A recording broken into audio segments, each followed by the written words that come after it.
Eu vou descrever um perfil de pessoa e aí veja se você consegue lembrar de alguém. Imagina uma pessoa que sempre está disponível para todo mundo. Uma pessoa que ajuda os outros e larga tudo o que ela está fazendo para ir socorrer os outros. Uma pessoa que, no trabalho, por exemplo, é alguém que sempre pega demandas a mais. Ou na família, é aquela pessoa com quem você sempre pode contar. Talvez você tenha se visto num espelho nessa descrição ou lembrado de alguém da tua família. Uma mulher forte, talvez. Uma mulher que você admira muito. Ou, sei lá, um cara que sempre tá atento às demandas dos outros, que sempre tá tentando resolver a vida de todo mundo. Agora, uma pergunta genuína. Essa pessoa, seja ela você ou alguém que você conhece, não tá cercada de pessoas que não têm autonomia o suficiente para cuidar de sua própria vida, de colegas de trabalho que sempre contam com essa pessoa para resolver os problemas, ou de, sei lá, filhos que não têm sequer a empatia de ajudar a pessoa com as tarefas da casa, ou de cuidar da sua própria vida sozinhos? Por que será que isso acontece, hein? Oi, o meu nome é Bibiana, eu sou uma escritora e cartunista independente, e esse é o episódio número 31 do Bibicast. Se você é novo por aqui, em primeiro lugar, boas-vindas, espero que você se sinta confortável e à vontade assistindo os meus vídeos. E só pra não te deixar perdido, caindo de paraquedas aqui, eu tô fazendo uma série de 78 episódios em que eu uso uma carta de tarô como plano de fundo para discutir algum assunto que eu julgo importante. Hoje a gente vai falar sobre a carta do 10 de Fogo, que é uma carta que fala sobre estarmos sobrecarregados, ou também sobre aquela tendência que alguns de nós temos de tentar dar um passo maior do que a perna, sabe? De tentar fazer mais do que a gente tem capacidade para fazer ou disponibilidade para fazer. Por que uma carta de tarô, você pode se perguntar? É porque eu tô atualmente trabalhando num projeto e ilustrando um baralho de tarô inteiro.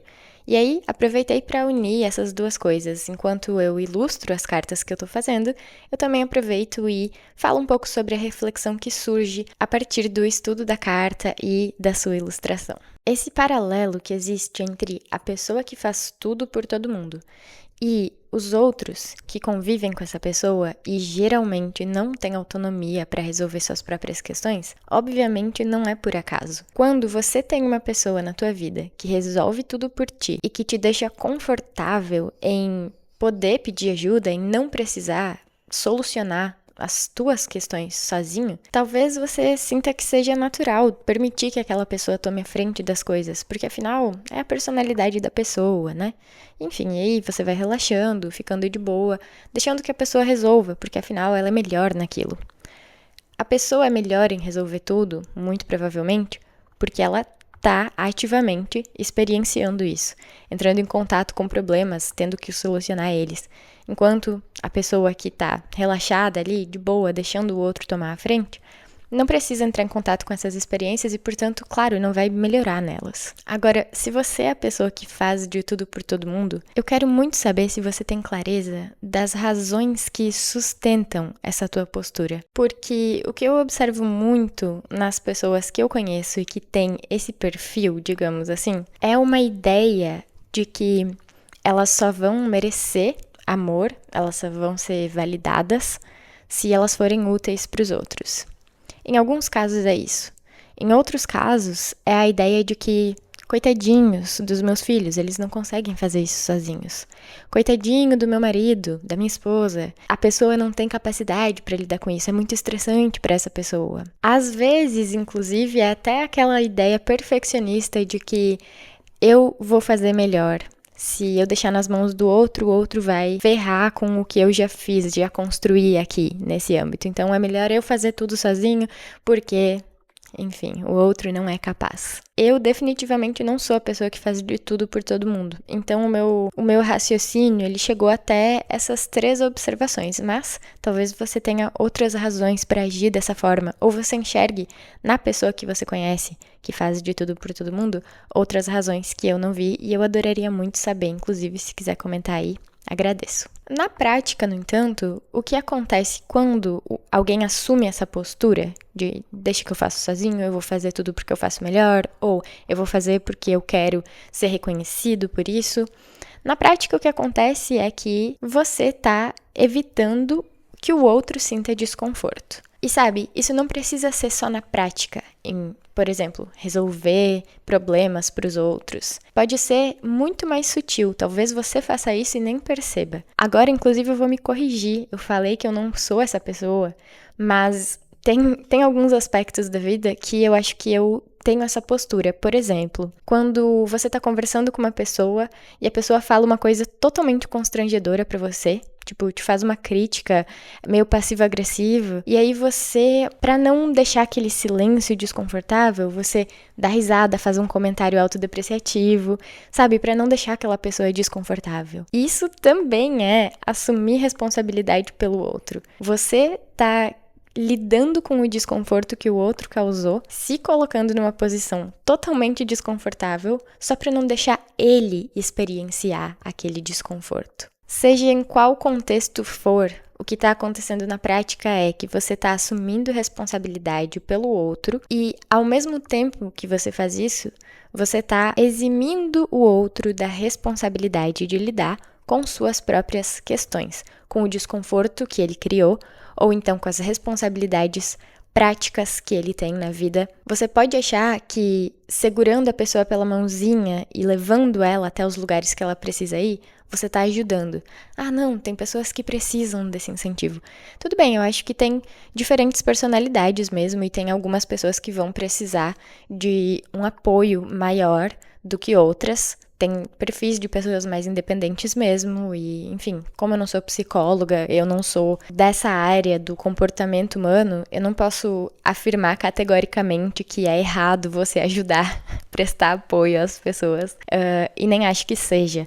Mas acho que existe um limite para isso, ou deveria existir, na maioria dos casos. Mas essa ideia de que pegar a pessoa pela mãozinha e levar ela até onde ela precisa ir tá ajudando ela em todos os cenários, eu não concordo muito com ela. Eu acho que quando a gente faz isso, a gente tá, na verdade, tolhendo aquela pessoa de construir a sua própria autoestima. Porque a autoestima, diferente do que eu vejo ser muito falado na internet, não é esse estado de espírito em que nada nunca te abala. Ter autoestima não é ser completamente inatingido pelos problemas da tua vida. Muito pelo contrário. Uma pessoa que tem autoestima, que trabalha ativamente na construção da sua autoestima, na minha opinião pessoal, é uma pessoa que entra em contato com problemas e, mesmo que se desestabilize com esses problemas, é capaz de superar desafios, reconhecer suas próprias falhas e fazer diferente na próxima vez. Na próxima vez, não necessariamente o diferente vai ser o ideal, mas se continua tentando até que se encontre um ponto de equilíbrio em que você consiga lidar com o problema que surgir da maneira mais autorrespeitosa possível. E aí, quando a gente tá fazendo de tudo pelo outro, a gente não tá permitindo que ele ocupe esse lugar na sua própria vida, que ele protagonize os seus próprios problemas e resolva esses problemas de maneira independente. Então, por mais que você possa se olhar ou olhar para essa figura que você admira, que faz de tudo por todo mundo e pensar, nossa, que pessoa boa, como essa pessoa é incrível, tá sempre disponível pro outro, também é verdade que essa pessoa, mesmo que sem querer, tá impedindo a construção da autoestima dos outros. E sei lá, aqui é só uma teoria minha, mas eu acho que essa dinâmica de você se demonstrar sempre disposto, sempre disponível, ela é muito reforçada pelo capitalismo, pelo neoliberalismo, porque uma pessoa que faz de tudo no trabalho, que assume todas as responsabilidades, teoricamente é aquela pessoa que vai ser promovida. Na prática, a gente sabe que é o sobrinho do chefe que vai ser promovido, mas enfim, teoricamente é importante você se mostrar proativo para que você cresça na vida.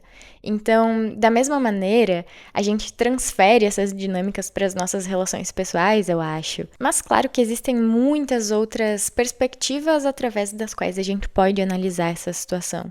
Por exemplo, se na infância você aprendeu, dentro da relação que você tinha com os teus pais, que você só era recompensado, que você só recebia afeto quando você se demonstrava esse cara, essa menina que assume todas as responsabilidades dentro de casa, que ajuda na limpeza, que ajuda a cuidar dos irmãos, enfim. Talvez você leve isso pra vida adulta, né? E leve isso pra outras relações que você tem. Ah, é assim que eu recebo afeto, então eu preciso me manter nesse lugar de estar sendo proativo o tempo inteiro, de resolver tudo o tempo inteiro. E aí é engraçado, é triste, na verdade, notar que quando a pessoa que é assim, ela para de ser assim, ela, por exemplo, fica cansada demais e não consegue mais performar aquilo, ela é vista geralmente como vilã, né? A pessoa é vista como, nossa, ela mudou, ela não me ama mais, ou algo nesse sentido. Por que isso acontece?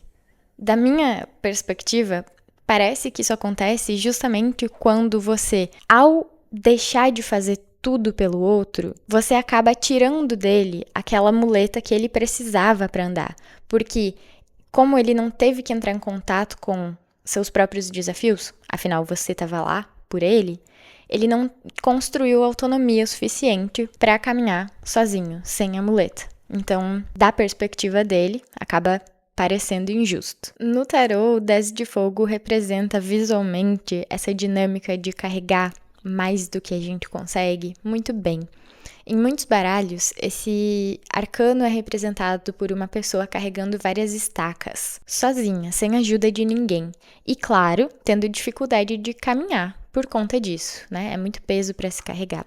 No meu baralho, eu resolvi desenhar o Luz, que é o protagonista do naipe de fogo, carregando várias velas e derrubando uma, tendo dificuldade de olhar por onde ele anda, justamente porque ele está carregando muitas coisas ao mesmo tempo, muitas coisas sozinho, a depender da perspectiva que você analisar a carta. As velas, claro, são para representar o elemento fogo, mas também são uma continuação da história que eu tô criando dentro desse naipe. Se você já ouviu o episódio Você Caiu no Conto Neoliberal de novo, talvez você lembre que naquela carta, 7 de fogo, o Luz estava fazendo artesanalmente várias velas aromáticas. Agora, no 10 de fogo, ele está tentando levar essas velas para algum lugar. A dificuldade presente na ilustração do 10 de fogo é intencional em todos os baralhos. Ela está tentando informar a gente de que estamos assumindo muito mais responsabilidade do que deveríamos ou somos capazes nesse momento. E, portanto, é importante rever o que a gente está carregando. Será que não é hora de soltar algumas das velas e talvez voltar para buscar elas depois? Talvez seja a hora de pedir ajuda para alguém para carregar essas responsabilidades, atribuições, peso. Ao mesmo tempo, o 10 é um número de conclusão dentro da simbologia do tarô. Essa conclusão talvez seja desse ciclo em que você carregava mais do que conseguia. Então agora é importante se comportar de novas maneiras. Enfim, de qualquer maneira, eu acho que o 10 ele cria para nós uma oportunidade de questionar: será que eu estou privando os outros de desenvolverem a sua própria autonomia? Ou será que talvez eu seja a pessoa que precisa assumir um pouco mais de responsabilidades para construir a minha própria? Será que eu estou tentando evitar os meus desafios e, consequentemente, estou evitando, sem querer, o crescimento? Será que eu tô confortável evitando que os outros sintam desconforto? Quanto isso tá confortável pra mim de verdade? E por que eu sinto que eu posso estar desconfortável e os outros não? Quais são as razões que me fazem me comportar dessa maneira? Por hoje é isso. Se você gostou desse episódio, por favor, me deixa saber, deixa um likezinho também, se inscreve se não for inscrito e se você quiser fazer parte da melhor comunidade da internet, você pode se tornar membro aqui do canal e acessar o nosso Gym Rats e também o nosso Discord. Toda semana tem uma programação bem especial dentro do Discord, a gente faz calls praticando inglês, a gente também faz calls de planejamento circular e também tá rolando quase todos os dias o Fofocodoro, que é um pomodoro ou sprint de foco, em que nos intervalos a gente dá aquela fofocadinha. De qualquer maneira, eu espero muito te ver por aqui de novo. Fica bem, tenha um ótimo dia.